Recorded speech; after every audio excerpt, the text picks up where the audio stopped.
over.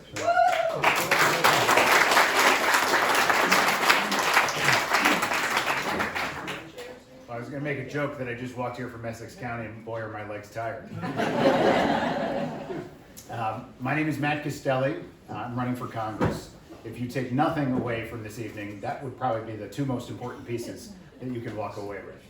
What we're doing here tonight is something that we're doing in every single county of New York 21.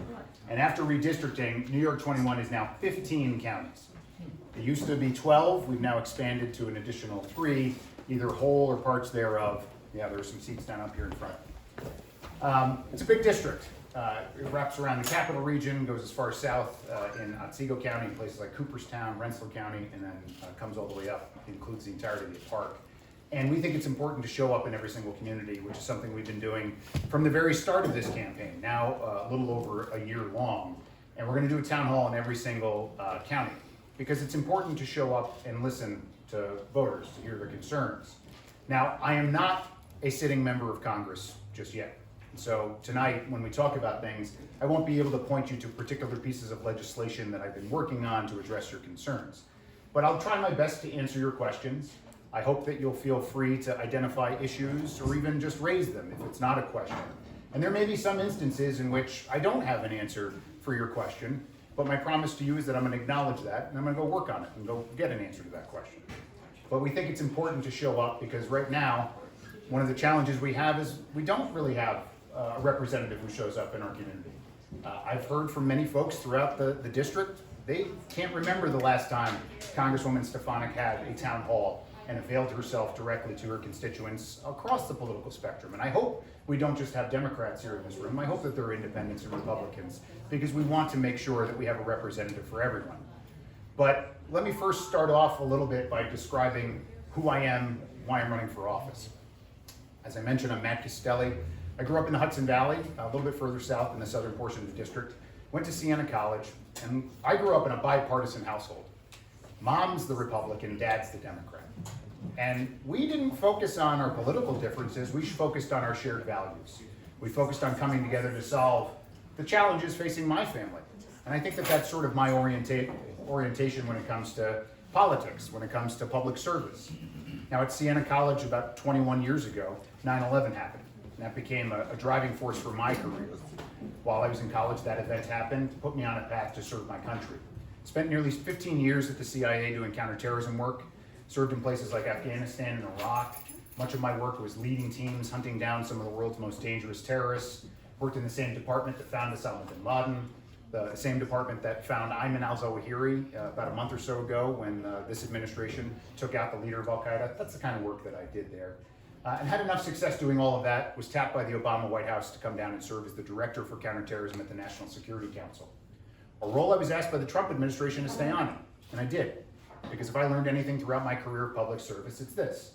When it comes to protecting this nation, protecting our communities, my family, yours, it requires us to put country before party.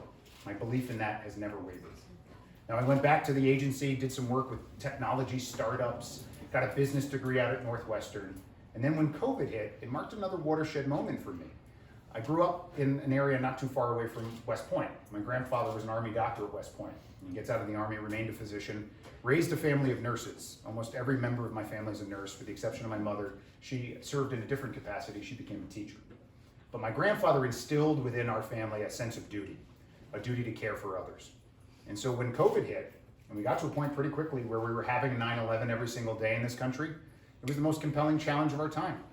And so I left government, and I joined a healthcare organization here in New York, started by veterans, to better coordinate care for our veterans, rural communities, by connecting health and social care together. A focus on our human and social service providers in our community, because that's where health and well-being happens. Really transformational work, loved what I was doing. And then January 6th happened. As you might imagine, a former counterterrorism guy like myself who spent a career trying to prevent things like that from happening in foreign capitals, to see it happen in our own did not sit well with me. But certainly then to the response we saw from folks like Congresswoman Stefanik, who I believe violated her oath to the Constitution, same oath that I took when I joined the CIA many years ago.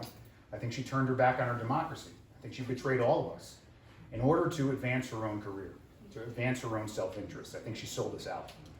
And we know that that's not just an issue related to January 6th. That's a pattern of behavior on her part, where she has sold out the interests and needs of our community in order to advance up the career ladder, to put forward her career interests ahead of our interests. And what I believe is that we need someone who's going to focus on our future, who's going to focus on our interests.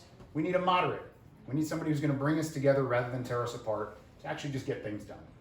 We need government to get back to just doing the work of the people, not creating chaos, not creating controversy, not tearing us apart, but just doing the simple things we expect government to do. Our roads and bridges, actually deliver broadband and cell service to our community. Make sure that we're protecting our seniors, make sure that we're protecting our communities from crime. Simple things that sometimes we lose sight of in the hullabaloo of what politics turns into and the entertainment value that some people distract us with in order to advance their own careers. But I'm going to pause there and stop talking about myself. And what I'd like to do is just open up the floor. Please raise your hand if there's an opportunity for you to raise a question. I'll call on you and we'll just go from there. Now, the other thing I'll note is that we're going to leave about 5 or 10 minutes at the end. And so we'll probably get a call to close this out. And if you don't feel comfortable asking a question or raising an issue in front of the group, come up to me and we'll meet one-on-one and we can talk in that way. Okay? All right, sir. My name is David Ryan, and Matt, we hear a lot about skyrocketing food prices. Yeah. And you have foreign policy experience. Do you think the war in Ukraine and things that are happening internationally are contributing to the skyrocketing food prices? Not as much as social spending is being accused? Yeah. What's your thoughts on that? Yeah, thank you for the question. So the question is the impact of international affairs and various things on the things that we face right now in our community. Right now, he highlighted an example of food prices, but we can expand beyond that. The issues that we're now seeing with respect to inflation, I'll take the foreign policy CIA hat off on, I'm going to put the business school hat on. Inflation right now is caused by an imbalance of supply and demand. The pandemic cratered both. But then in the aftermath of the pandemic, demand surged, but supply didn't. When you have too much demand and not enough supply, prices go up for everything. And so we can go into specific sectors, we can talk about fuel, we can talk about certain food, and we'll see variations of how much prices have increased based upon the challenges we've had in the supply chain. But we talk specifically about the food supply chain. I mean, Ukraine is the breadbasket of the world. And so we do see implications for certain types of food on the prices that we have right now as a result of international affairs. Certainly, the war in Ukraine has impacted fuel prices. And that has an implication for every good and service because of the need to transport it with that. And so there are opportunities for us, however, to fix inflation or to address the challenges of rising prices by fixing the supply side of things. And in order, on the food side, to create a little bit of security around prices, we need to make sure that our supply chain, particularly for food, begins and ends at home. That's, I think, true for many goods and services. We don't want to be in a position where we're reliant on a foreign entity or goods and services coming from overseas. We saw that during the pandemic and certainly afterwards, where we still haven't had the restoration of a particular supply chain, and we're still paying high prices for certain things.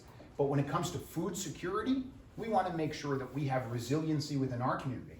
And one of the fortunate things that we have, particularly throughout the North Country, throughout upstate and northern New York, is we got a lot of farms. We do have a lot of opportunities to actually create resiliency within our community that we can benefit from. But that does require some policy interests. And I'll tell you, one of the things that I'd like to do as a member of Congress, I'd like to get on the Ag Committee. And I'd like to make sure that we have a representative who sits on the Ag Committee in a position to advocate.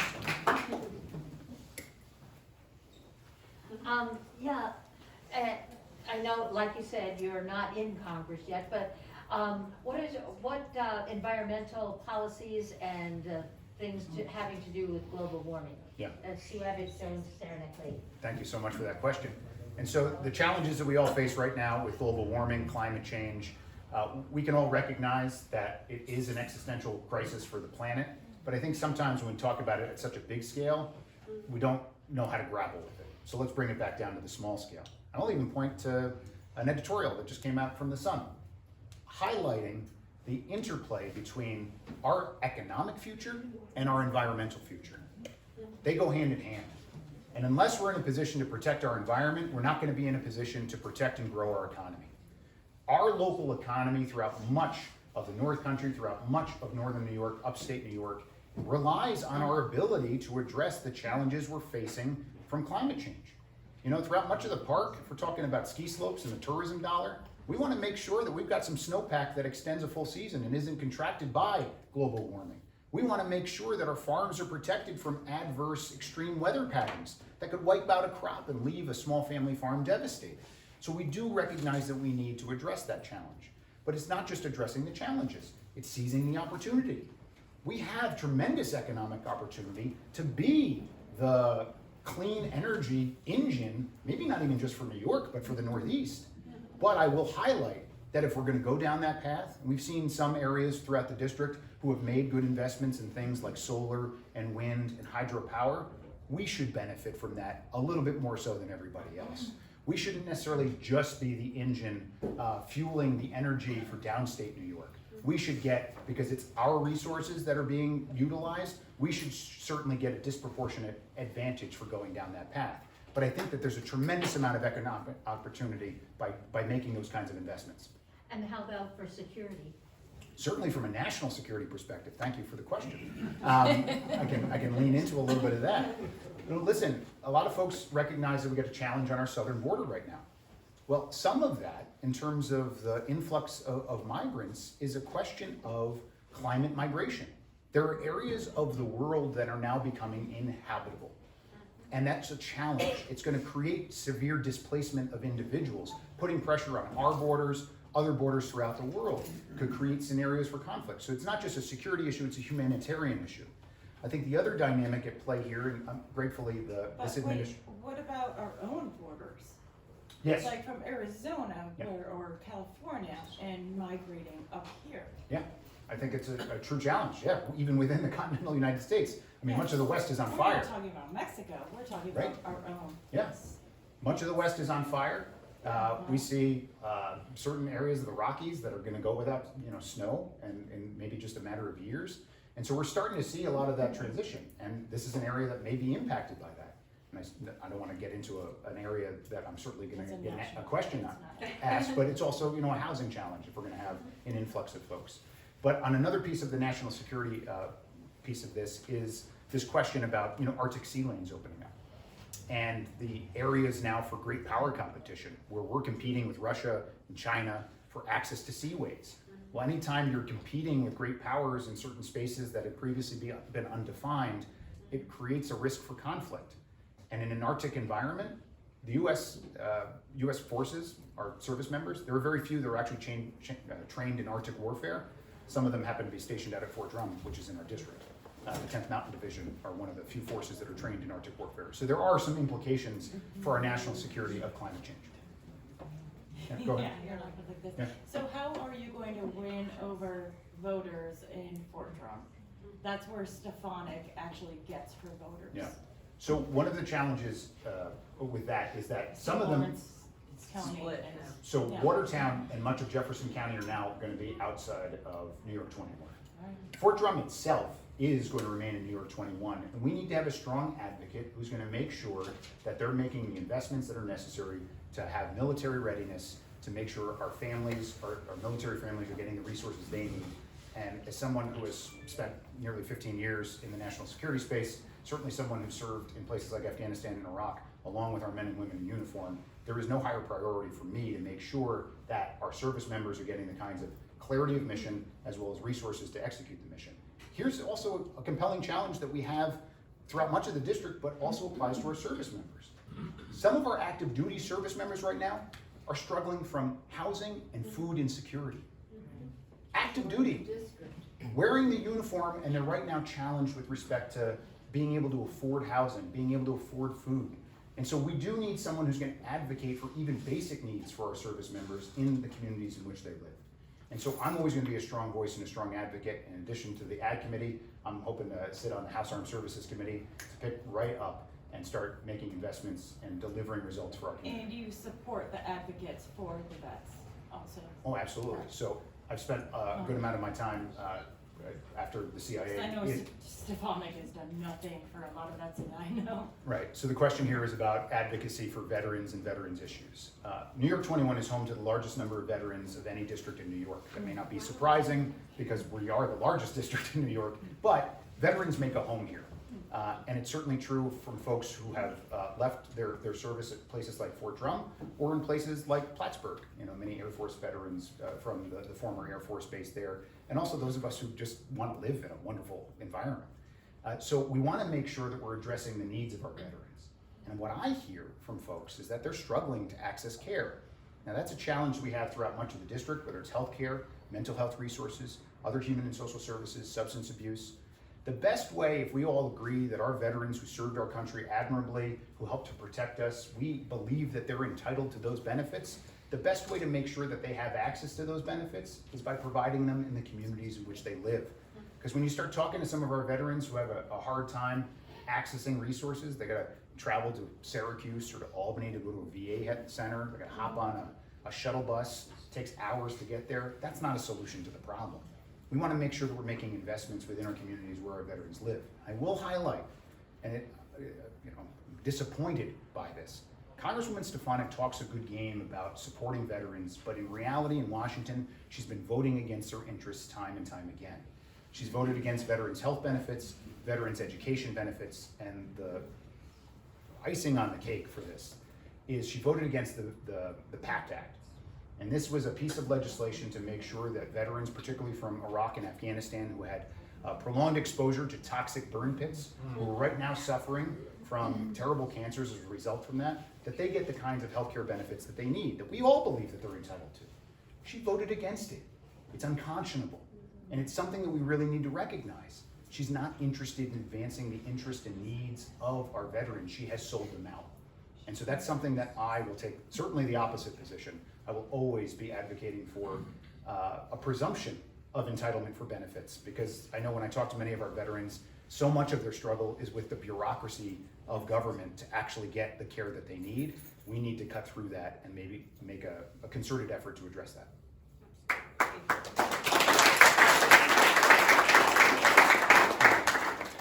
Hi, I feel like you're speaking to the choir here, because probably most of us are Democrats and gonna vote for you.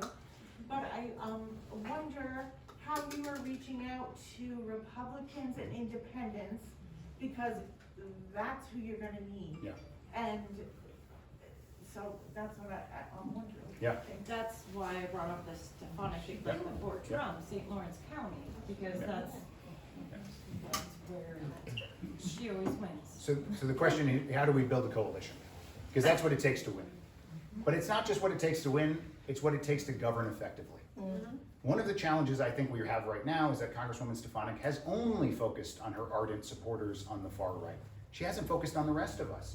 And so it's no surprise that we're not actually seeing any results for our community, because she doesn't care. And she hasn't actually shown up to listen to our concerns. I'm showing up everywhere, and I'm addressing everyone. And I hope that we do have some independents and Republicans here. I'll tell you, not only are we reaching out to them, they're reaching out to us. Because they understand that we are building a winning coalition that seeks change. They understand that Stefanik has sold us out. And we're building a coalition from the middle out. While I am grateful for all of the support that I have received from Democrats, certainly in the primary that we just had a couple of weeks ago, some of you may also know that I'm not just running as the Democratic Party candidate, I'm running as the moderate party candidate. And just this week we rolled out a platform for the moderate party. And this is really a space because I hear from those independents and Republicans all the time that feel a sense of political homelessness right now. They don't feel well served, particularly by the far left or the far right. And the vast majority of us find ourselves in the middle, whether you're center right, smack dab right in the middle, or center left. The vast majority of us are there, and we don't have a voice these days because the loudest voices in the room are on the extremes. Folks like Congresswoman Stefanik. And they're seeking to divide us and not actually address the common challenges that unite us, the solutions that can and should unite us. And so we're speaking to that audience. We're speaking to it with the moderate party platform. We're showing up in every single community. And we're making it known that this is a country before party campaign. This is not about Democrats versus Republicans. This is about seeking representation for all of us. And I'll note something here. For the vast majority of my voting life, I've been an independent. I'm a relatively recent Democrat. Now, that may not come as a surprise to some of you that I grew up in a household that was a father a Democrat, mother who was a Republican. I spent much of my career in the national security space and operating in an apolitical environment. And so my orientation is more about problem solving than partisanship. And I think we need a heck of a lot more folks who can help build those coalitions, again, not just to win elections, but to govern more effectively.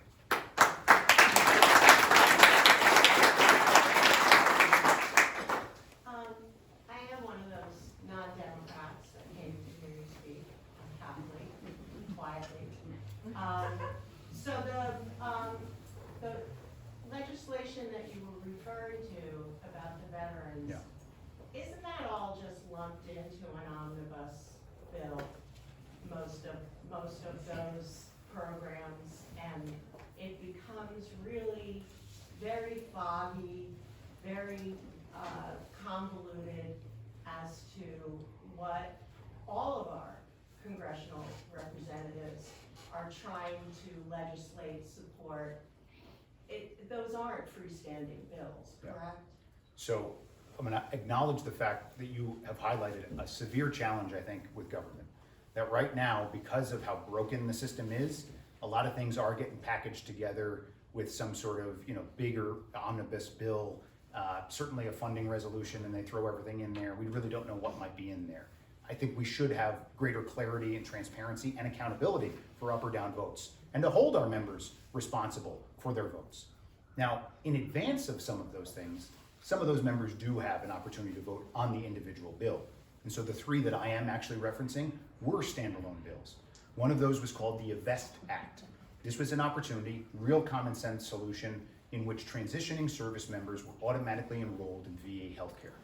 Not only is this an opportunity for us to provide healthcare resources to our veterans, but as many service members are transitioning out of the military, it's entering a new world that you've got to navigate the challenges that many of us are navigating, whether that's housing, whether that's employment, certainly healthcare. Heck, I got into the private sector and am now doing this campaign. I had to go navigate the healthcare exchange here in New York. It was super complicated.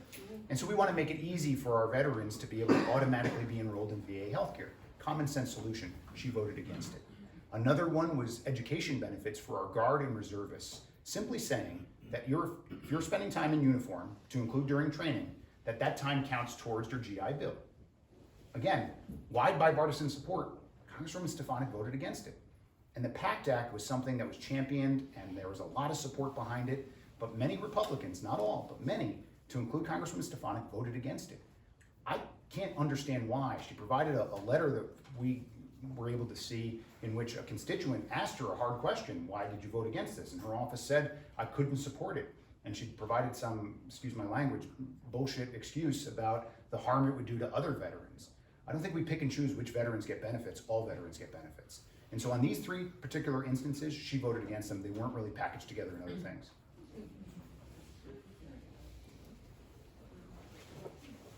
Hi, Stephanie from Larry Fawcett. For most of us, the idea of working for the CIA is very vague, and so I was wondering if you could tell us some of your, some of the lessons that you learned, Sure. or the problem solving that you had to do, that kind of thing. Yeah. There's probably a joke in here, I could tell you, but I have to. So while much of my career was spent in the counterterrorism space and in the aftermath of 9/11, that was something that certainly our intelligence community was a vital member of in helping to find people like Osama bin Laden and to remove them from the battlefield. But we often, I think, derive our understanding of what the intelligence community, the CIA, does from television, movies, and literature. And it requires a little bit of demystifying. Because at the end of the day, what we are asked to do, or at least in a formal life, is to help cut through the noise. There's a lot of noise being made by our foreign adversaries, Russia, China, terrorist groups, sort of obscuring their plans and intentions. And our job was to help cut through all of that to identify some semblance of understanding of what was real, what was the truth, so that our senior decision makers, to include the President of the United States, could help make better decisions on behalf of the United States in the world of foreign policy. Now, that exact same sort of problem-solving skill, we're applying in this campaign. Because there are a lot of noisemakers right now. There are a lot of people putting forward disinformation, a lot of people putting forward lies. I think Congresswoman Stefanik is a big noisemaker. And one of the skills that I'm trying to bring to bear in this race is to cut through the noise, cut through the BS, and actually identify what are the things that could help us make better decisions for our community. Thank you. My name is Doug Lansing. Fortunately, I grew up in Lake Placid. I have 4 prepared questions. I'll just offer one right now. Okay. If you are fairly elected to represent New York 21, what actions will you take and behaviors will you show to demonstrate that you do indeed represent your constituents? Yep. Thank you for that question, Doug. The first thing is to always show up. This can't just be a one-time episode before an election. It's got to be an ongoing representation of our community. The only way you can adequately represent folks, and that's a job I'm literally applying for, is to be your representative in Washington, is to constantly show up and to be in a position to listen to you, to hear you. So my pledge and commitment is that I will always show up. I will always be here. You will always have access to me. There's another, I think, dynamic in terms of true adequate representation, and I think to try to fix what's broken in Washington, and that's to restore a degree of trust, to restore trust with our representatives. Because I'll offer a commentary here. I think President Trump did get something right. When he was first running for office, he highlighted a problem with Washington. And it was that these elected representatives only sought to advance their careers, to constantly pursue re-election, to be beholden to their corporate donors. And he called them the swamp. And I think folks like Congresswoman Stefanik, unfortunately, are the quintessential example of the swamp. And so we need a representative who's going to work for us and to put power back in the people's hands, which is the contract that we made at our founding. We got to do some things. We got to change some things. So one of those, I think, is term limits. I think any elected representative, we already have it at the presidential level. We need it throughout Congress. I would seek on a congressional level no more than 4 terms. And I'll tell you this right here, I am pledging to self-impose only 4 terms, the maximum. The other thing, I think we need to make sure that no one's going to be beholden to corporate interests. And so I have sworn off corporate PAC dollars. Not one corporate PAC dollar has entered our campaign, nor will it ever. I will always be beholden. I will always be beholden to you and your interests, not any kind of corporate entity. And on a related front, I think we need to go forward and ban any member of Congress from holding stock, themselves, their family members, because they should not be using their office and the access that they have to industry or understanding of what's going on to benefit and enrich themselves. And so that's something that I certainly will impose upon myself, and I will advance legislation to ban that. And so those are the kinds of things I think that are, on a practical basis, we can make sure that I will always be representing New York 21. Thank you. David Stazak from Saranac Lake, Benton County. About the VA, the bill she voted against, Yep. the transfer from active duty to veterans. Hey, I'm retired Army, and all my career, since after Vietnam anyways, I bumped onto that. Like, it's ridiculous. Why do you have to apply for VA benefits? Why doesn't the discharging process include a medical evaluation and a pass off the benefit? And she did vote against that, and it was a standalone vote. She did. And her rationale for doing it was simple. On the other hand, we do a VA clinic in Saranac Lake. I bail myself up, and community referrals work. I go to the Lake Placid Orthopedic, and VA picks up the bill. So that, and I'm going to Burlington for something. Yep. So that does work. You know, I don't have to go to Albany all the time for that. Good. Well, one, thank you for your service. Yes. I prefer you didn't have to go to Burlington. I prefer you could stay in the area. So I think we do need to make some investments in our community to make sure that you have the resources available here. But I think you're right. Those are the kinds of things, common sense solutions we need to be putting in place. The VA is a terrible bureaucracy, and as somebody who worked for the bureaucracy, I understand that it is not the most efficient means of delivering services. And so the kinds of choices that we make available to our veterans, I think, are important as well. There's one other thing, and maybe you face this challenge in terms of arguing with the bureaucracy for the benefit that you believe that you're entitled to. Sometimes our veterans have to argue with the bureaucracy to make some sort of service connection for the benefit that they've had. I think the presumption we should be operating from is a presumption of entitlement, and not put our veterans in such a position where they have to rail against the bureaucracy simply to get the services that I believe they're entitled to.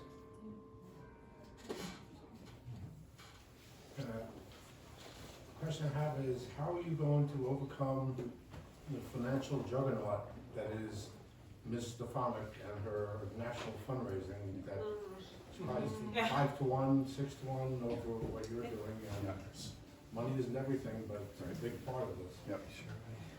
So that's probably a good plug to direct you to our website, castelliforcongress.com, if you're in a position to help support our campaign. No, listen, we're working hard to make sure that everyone has an opportunity to invest in what I think is the frontline battle for the soul of our nation. And that's a national message that we're carrying forward as well. And we're going to welcome, I think, resources from outside of our community, from voters who understand that this is such a frontline battle for the soul of our nation. And so that's something that we're going to keep moving forward with to make sure that we're galvanizing those resources. But the way we combat that, we will never have as much money as she does because she's beholden to those corporate PAC entities who are writing big checks for her. And those are the only people she shows up for. We're going to outwork her on the ground. We're going to certainly be in the community talking with folks. We're going to be knocking on doors. And so if you're going to go to our website, yes, I'd love for you to make a donation, but there's another tab there to volunteer. And if you're in a position to help make phone calls, to knock on doors, those are as impactful, because if you can bring on 10 votes from your advocacy, that helps us win as well. And so it's not always just about the money. It's also about the work. And I'm confident that we've got more hope and heart than they do, and we're going to have an opportunity to win this race.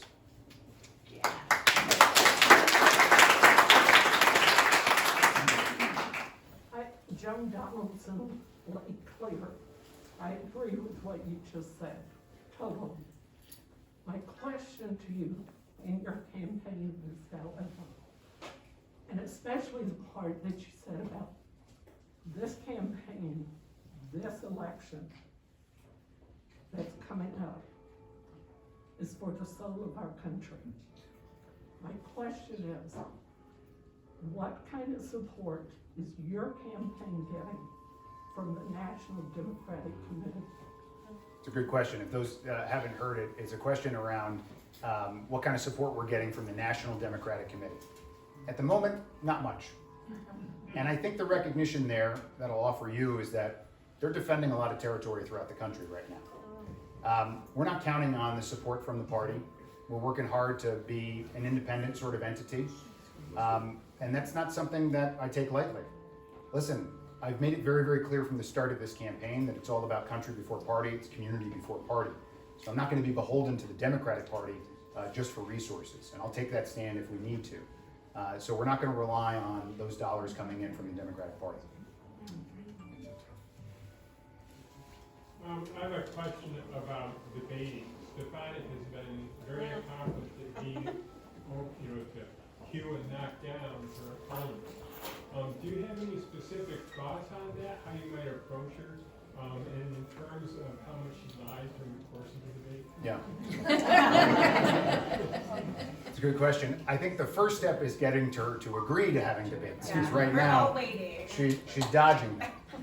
So if you'd like to continue to raise your voices about clamoring for that, because that's something we expect our representative to show up. She certainly isn't doing so directly with voters. We want to make sure that she's at least doing so with her opponent. She's afraid.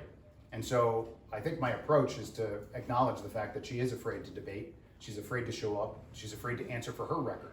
Because this is a referendum on her record. She's been in office for 8 years. What does she have to show for it? 2 bills. We're going to talk about facts. Despite her lies, we're going to talk about facts. She's only gotten 2 bills passed into law from sponsorship all the way into passage. A commemorative coin and the renaming of a post office. Oh, wait, there was $100,000. No. That's. So here's the thing. The 2 bills, that's it. She oftentimes comes into our communities and claims credit for resources that she voted against. Right. It's a scam. And it's something we're going to have to call out at every single turn. because she's not entitled to claim credit for the things that she's voting against in Washington, D.C. She's not entitled to come into our community and to claim the benefit and credit that is coming our way despite her efforts. We need a representative who's going to be accountable to us. We need a representative who's going to fight for us, and we're going to hold her accountable every step of the way.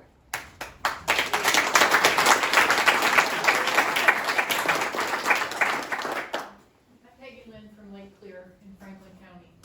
If you are elected, how will you protect a woman's right to choose?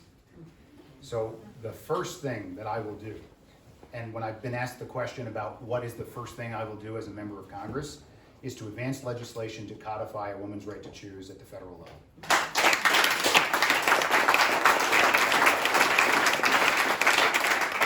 And let me add to this, because right now, that is needed more than ever. It's not just a question of the Dobbs decision rolling back Roe v. Wade and leaving it up to the states. Not only did we see senators come forward with a national abortion ban yesterday, but Congresswoman Stefanik has co-sponsored and now today articulated her desire to advance legislation in the House. She's the highest ranking member of the Republican Party in the House who has advocated for a national abortion ban. That's something that would impact us here in New York. So if you think that somehow we're protected, women are protected because of the laws and regulations we have here in New York, think again. Because folks like Stefanik are coming after women. Despite being a woman, she is no friend to women, she is no advocate for women's rights, and she is seeking to strip away the rights that every woman have to, and should have, to control their own body, to make their own healthcare decisions. That is something that I'm going to tirelessly fight for, and I'll fight for it on day one. Yay.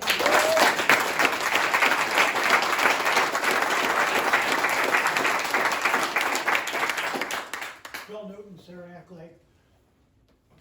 Related to that, according to the 2020 census, there are almost 39,000 college students, undergraduate and graduate students in our district. Yep. Roughly 55% of that are females, 90% or more of them are of reproductive age. All of them have relatives who care very much about their health and well-being. Yeah. What efforts are you making to reach out to those college students to get their vote for you more than they normally do? Yeah, certainly, not only are we reaching out to them, as you've probably all seen in our communities, all across the district, they're standing up, they're getting out, and they are making their voice heard loud and clear. And by showing up at various rallies and protests, I am seeking to ensure that everyone understands I'm not doing this to put my voice forward, I'm doing it to lift up their voices. And so this is a desire on my part to make sure that they understand that pledge. From a campaign perspective, we're certainly working hard to galvanize the support of young people, certainly at the college level as well, some of whom may not be registered in the district. We want to make sure that they have the opportunity to do so if we can. But it's a strong point that you've just made, and it's one that is a top priority for us. And to make sure that they understand where I stand on this issue and how I'm going to be a tireless advocate for their rights. So you understand what 20-something-year-olds are going through with housing and birth control and healthcare, how that has, and you will do something to make that alleviate their pain? Because my daughter is 20 and it's awful. But right now, it's just highlighting the rising costs of daily life, which is probably the top issue I hear all across the district. And it is across those issues, right? It's not just inflation. It's not just gas prices. It's around housing. It's around childcare. It's around prescription drugs. Now, many of these things had rising costs well before the pandemic. Pandemic made it worse. And now we have, some aspects of inflation and fuel prices. All of those things are challenges. There are solutions to be had in each of those arenas, but they require somebody that's going to actually be interested in solving those problems, not using those problems as a political weapon and using American pain to benefit political futures. This is a challenge that I've seen certainly from Congresswoman Stefanik in opposing common sense solutions to many of these challenges. Listen, she voted against child care assistance. She's voted against common sense solutions to address, affordable housing. She's voted against opportunities to prevent price gouging at the pump. And so the desire on her part is to keep Americans in pain because she thinks it'll benefit her at the polls in November. We really need to recognize, no, that's not how we address these challenges. We actually can identify solutions, and we must, because our younger generation is so adversely affected by that, certainly with wages not keeping up with many of these rising challenges. And so we're certainly going to focus on that. Keelan Murphy from Elizabethtown. What about gun legislation and all these mass and arming the Yeah. So that are shooting us down? right. I think your question's born out of the recognition right now that we've got a challenge. We've got an epidemic of gun violence in our community. Now, I'll be up front. I'm a strong supporter of the Second Amendment. I'm a gun owner myself. I'm always going to support the rights of law-abiding gun owners. It's a key element of our Constitution. Swore an oath to the Constitution. Second Amendment's not going anywhere. And we need to respect and support the rights of law-abiding gun owners. But we also need to recognize that there is this challenge. Gun violence is now the #1 cause of death of our children. Totally unacceptable. And so how do we address that right now? How do we move forward in a smart way to bring our community together, not apart, but together to address these challenges? To keep firearms out of the hands of those who are going to do themselves and others harm. To keep them out of the hands of cop killers. I want to keep our cops safe. I want to keep our kids safe. I want to make sure that if you're a terrorist, you don't have access to a firearm. And the challenge that we have with our community right now is that Congresswoman Stefanik is on a far fringe extreme. She's supported by a gun lobbyist husband who is working tirelessly to make sure that every cop killer, every kid killer, every domestic abuser, every single terrorist has unfettered access to firearms. And so there are common sense solutions that we can bring to bear with law-abiding gun owners, those of us who support the Second Amendment, and those of us who want to keep our kids and communities safe by, universal background checks, some semblance of red flag opportunities to empower our law enforcement to identify those individuals who are going to pose a harm to themselves and others and prevent them from having access to any firearm. There are common sense solutions that can unite our community to keep it safe. And that's why we focus on those safety and security elements in some of our platform.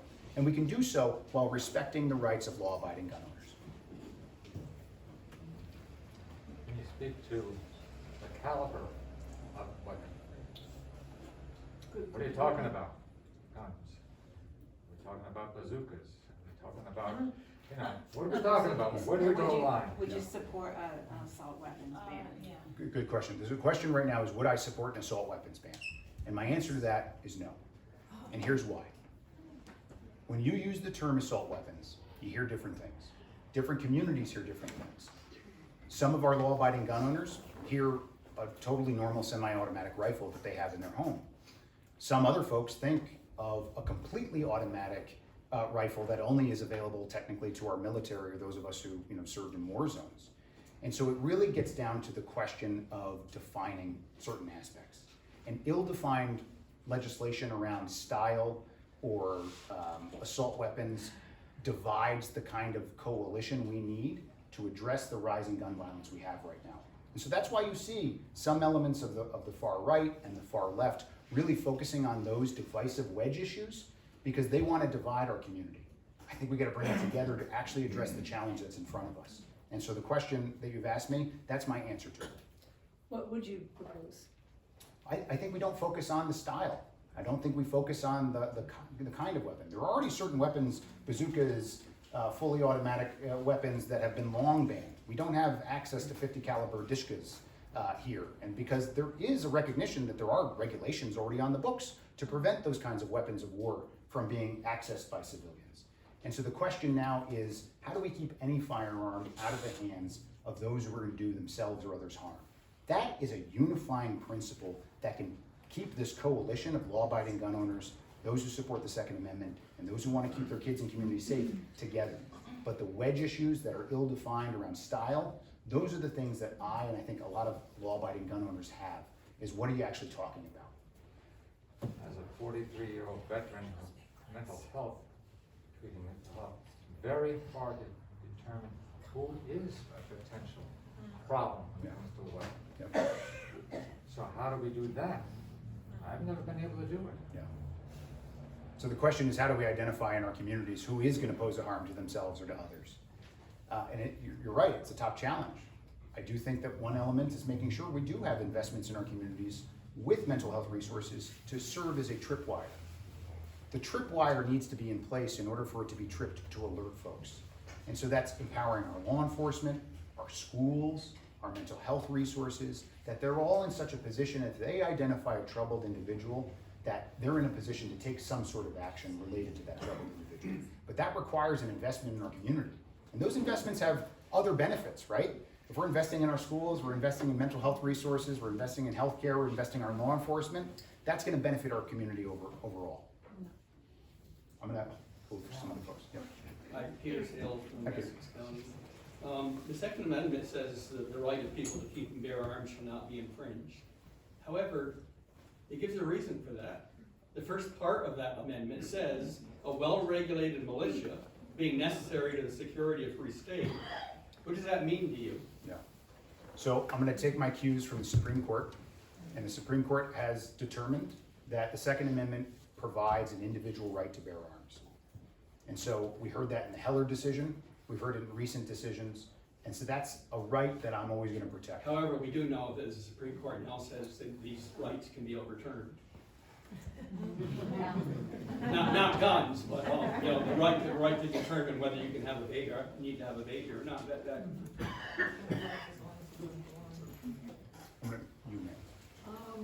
Margaret Campion from Franklin County, Saranac Lake. And the issue of the militia brings up something, you know, I think about what kind of government I want or what kind of community I want to live in. I don't want for-profit education, I don't want for-profit medicine, I don't want a for-profit military, I don't want a for-profit prison. What's your position on these militia? January 6th or Blackwater? Where do we stand on the ability to people to organize militarily outside the government? Yeah.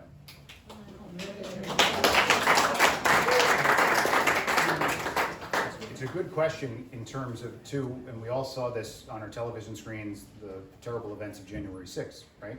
We saw individuals show up, many of which were organized, whether it be the Proud Boys or the Oath Keepers, whoever they may be. And we have to recognize that there is a big problem in this country in terms of violent extremism.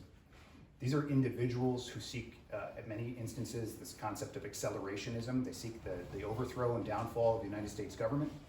I'm gonna get a little wonky here because I'm a former counterterrorism official. And one of the first jobs I had in the world of counterterrorism was while I was in college at Siena.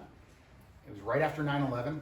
I applied for an internship and did so with the New York State Police at their headquarters.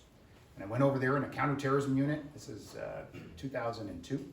I thought we're gonna work on identifying Al-Qaeda sleeper cells right after the aftermath of 9/11. And they put me working on right-wing violent extremists and white supremacists, because our state and local law enforcement have been dealing with that terrorism for decades.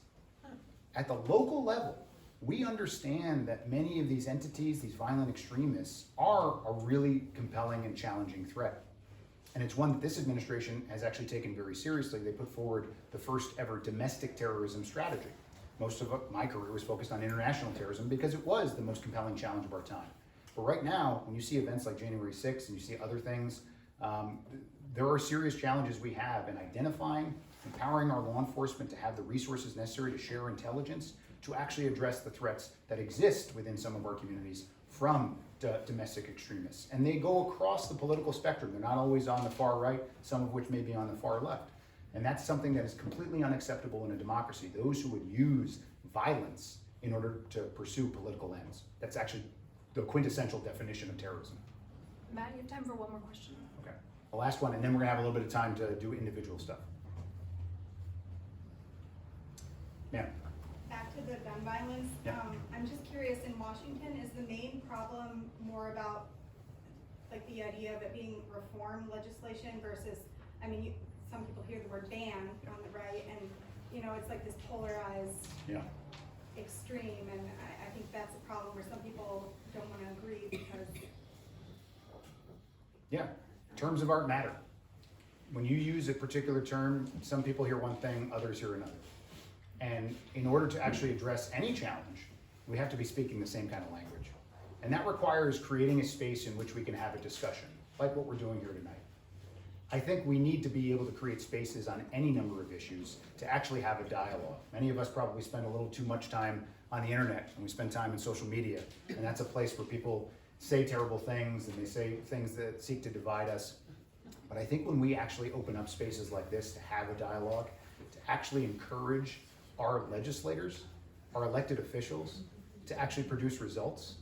Because one of the challenges I see in why government right now is broken is that, and this is on us, to be quite frank, some of us elect people based upon how good a Democrat they are, how good a Republican they are, and how good they are with fighting with the other side. My position is that so long as we're fighting with one another, we're never going to be in a position to fight for one another. And so we need to encourage folks to work together. Compromise can't be a dirty word. It has to be an opportunity for us to come together to actually produce results. And it's on us, every single voter, to hold our representatives accountable for the results that they do or do not deliver. Now, thankfully, in the democracy we still have, we have that opportunity this November. And I hope to earn your vote in just that.